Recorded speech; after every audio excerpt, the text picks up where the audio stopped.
జతగా ఉండే వరమే నువ్వే ఇస్తే ఇంకేమి కావాలి జన్మకి.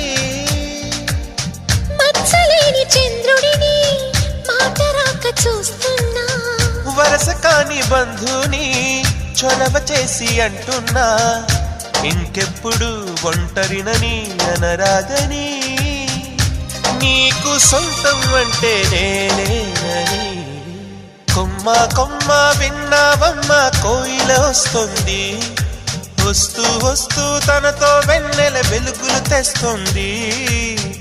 ఏవమ్మ మరుమల్లి తోరణాలు కడతావా, చిలకమ్మ ఎదురేగి స్వాగతాలు చెబుతావా, పూల పొగరిల్లేరా రమ్మందని.